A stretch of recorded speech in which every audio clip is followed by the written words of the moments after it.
beautiful autumn day, and we think you'll fall in love with this game.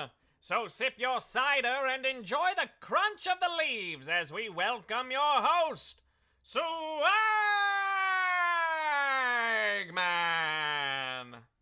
That's right, everybody, it is me, Swag. So good to see you all here today. Oh, it's going to be a good game. I can feel it. Oh, it's been a good week. I hope you all have had a great week, and we're gearing up for the weekend. Yes, oh my goodness. You know, that from what I hear, that's what everybody's working for, right? Everybody's working for the weekend.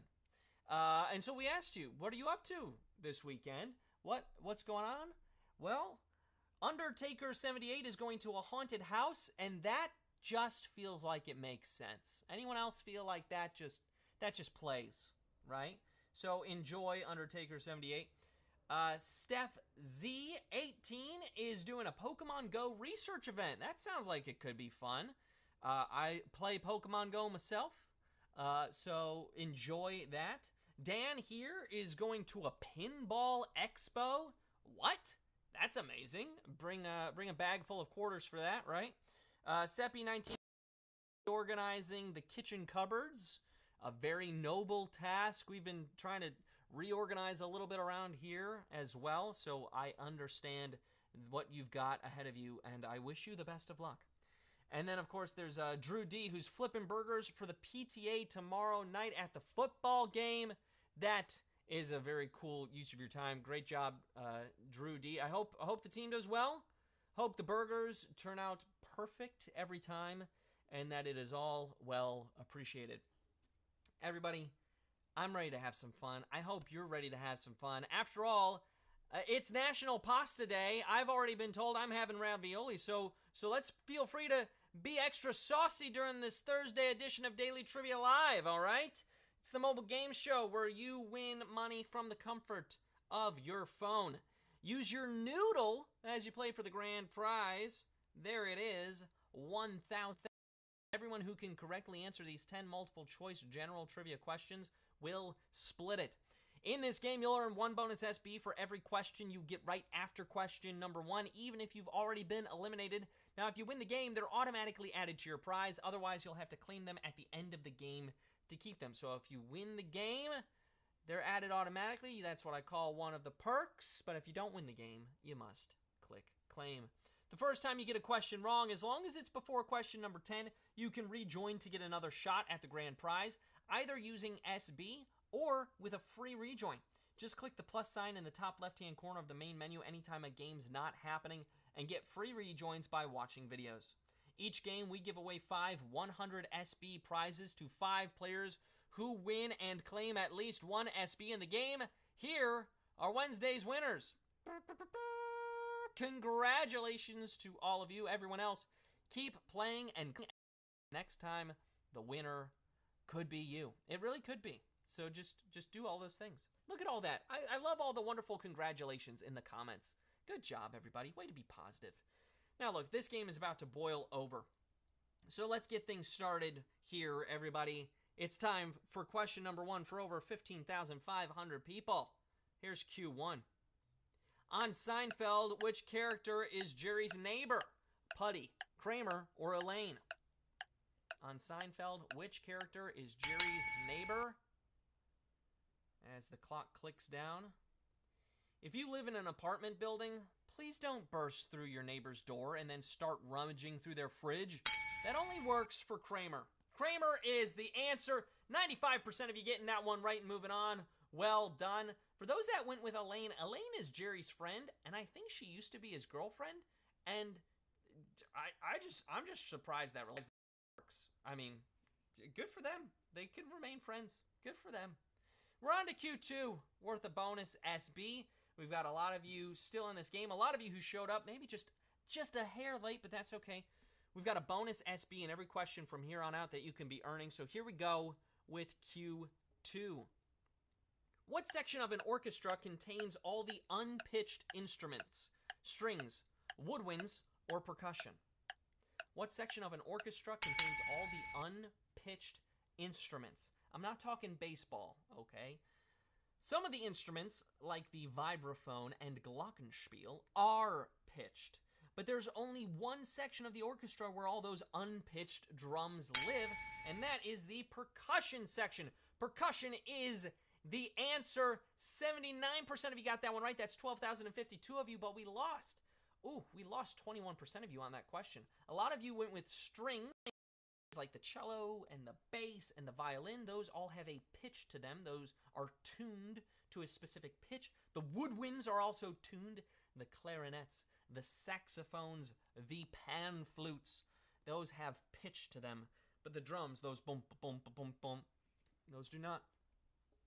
We've got a lot of you, 3,000 of you, who are already back in using a free rejoin.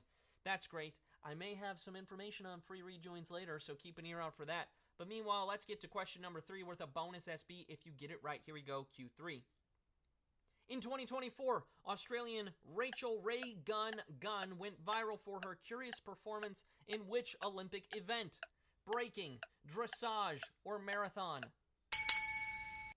Rachel Ray Gunn went viral for her curious performance in...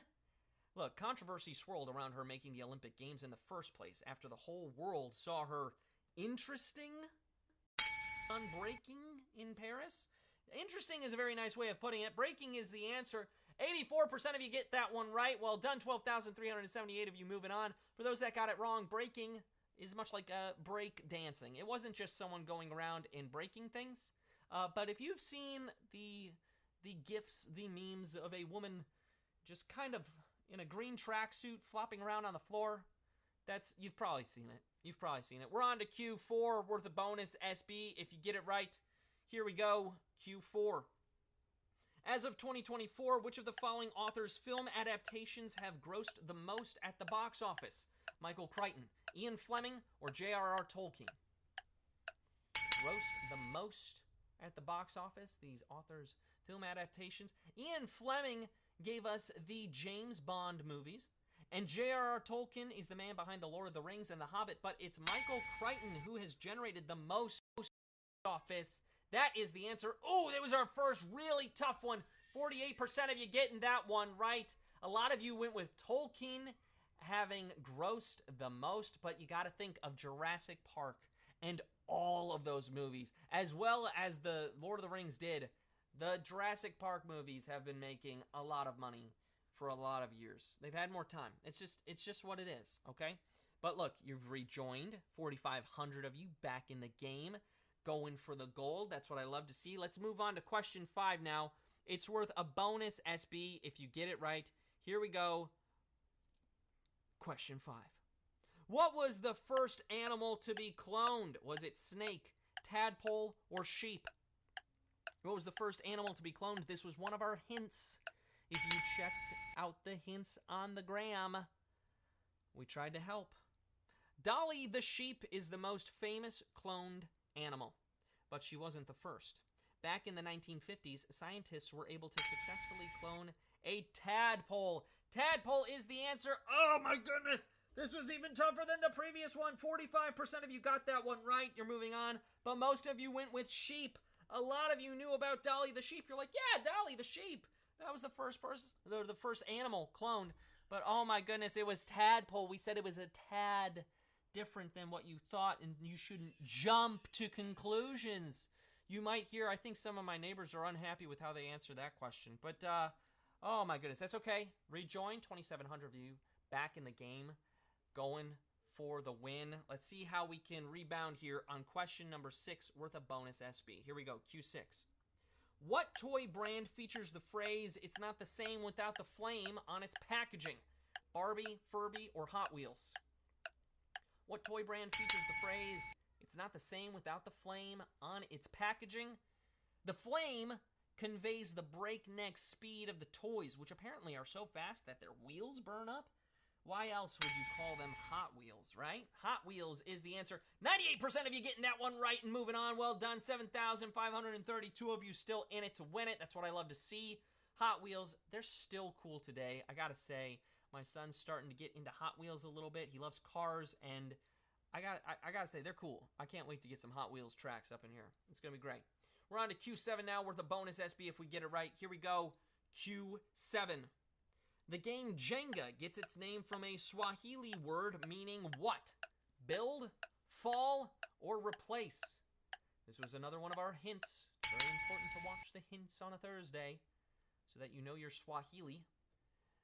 Remove pieces from the bottom and place them at the top. And don't be the one who causes the tower to fall. Okay? Because that's early to build. Build is the answer. 6,926 of you gotten that one right. That is 92%. Well done. Oh my goodness, I was a little worried about that one after our other hint didn't go as well, but you did it. You built a strong foundation as we go into question number 8 worth a bonus SB if you get it right. Okay, here we go. Q8. Which of the following MLB players had fewer than 600 home runs in their career?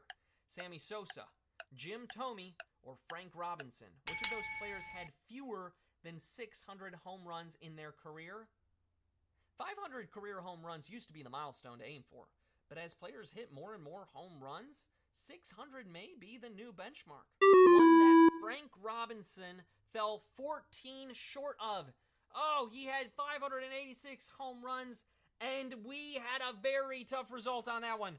Only 30.5% of you got that one right. 2,007 of you are still in. A lot of you went with Jim Thome. Jim Thome and Sammy Sosa, they both played for the White Sox. Sammy Sosa was a home run hitting machine. Jim Thome, he was a DH at the end of his career, at the very least. Played some first base, but that dude could hit it out of the park. Frank Robinson was the answer, and as we all learn from this moment in time, 1,500 of you rejoin. We go on to Q9 now with a bonus SB if you get it right. That's why we hang out and have fun, right? The bonus SB you can win. And remember, we give away 5 100 SB prizes to 5 players who play and claim at least one SB in every game. So that's one of the other reasons why you're sticking around, okay? Here we go. Q9 with a bonus SB. Which of these breakfast cereals contains marshmallows, Cheerios, Lucky Charms, or Raisin Bran? Which of these breakfast cereals contains marshmallows? With plenty of cereals releasing marshmallow versions, it feels like they're all just playing catch-up with the OG marshmallow cereal. One of my favorites, Lucky Charms. Lucky Charms is the answer. 3,512 of you knew that answer. You've made it this far and are ready for our final question. Well done. Now, I do want to make sure you know, I was telling you about these rejoins, folks. Next week is a second chance week, and there is a chill in the air. Join us for 4 days of live games about horror, haunts, and candy. And get 3 free rejoins for each game you play. That's right, we got a second chance week coming up. You want to be sure to tune in for all those games. And hey, quick reminder, there are 2 ways to get SB from Swagbucks Daily Trivia outside of our live games. One is through the Daily Trivia Challenge, the quick hostless version of our game that you can play on your schedule up to twice per day. Second is by clicking the More Ways to Earn button wherever you find it in the app. Both are going to get you SB towards your daily goal. And do you want another way to get SB? I'm pretty sure you do. I'm pretty sure you do. Well, here's what you do. You refer your friends and family to Swagbucks. When someone you invite signs up as your referral and earns a $3 bonus, that's in addition to the 10% match you get from their earnings for life. Make their lives better while adding to your own SB total and refer a friend. All right, everybody. With that all taken care of, we've got 15,500 plus people hanging out and having fun, getting those bonus SB. 3,513 of you are vying for a piece of this grand prize. Q10 is here. It's worth a bonus SB if you get it right. Here we go. Q10. In a saying widely attributed to Benjamin Franklin, a penny saved is what? In the bank, a penny earned, or a meal at dawn? A penny saved is... Even back in the 18th century, Ben Franklin allegedly knew that money accruing interest is worth more than money in your pocket. A penny saved is a penny earned. Wow! Okay, 99.7% of you, which is 3,493 of you, knew that answer and are splitting our grand prize. Congratulations to all of you who are splitting the grand prize today. Let's take a look at some of those winners, shall we? There they are. Freddie WHS is a winner. Congratulations to Brandy Bam Bam, who won as well. S. Smith 376 is a winner. Survey Stat is a winner. Big Boom Fifth Element is a winner. Congratulations to Parkway Fan 55 and so many more of you. You've got that 29 SB plus all those bonus SB. And now that you have all these new SB in your account, you know what to do with them, right? Redeem them for PayPal Cash or gift cards to Amazon, Starbucks, Target, and hundreds of other places. You've done it yet again. Thanks for another great week of trivia. Come back Monday for our ghastly second chance week. This has been Daily Trivia Live. Have a great evening, everybody.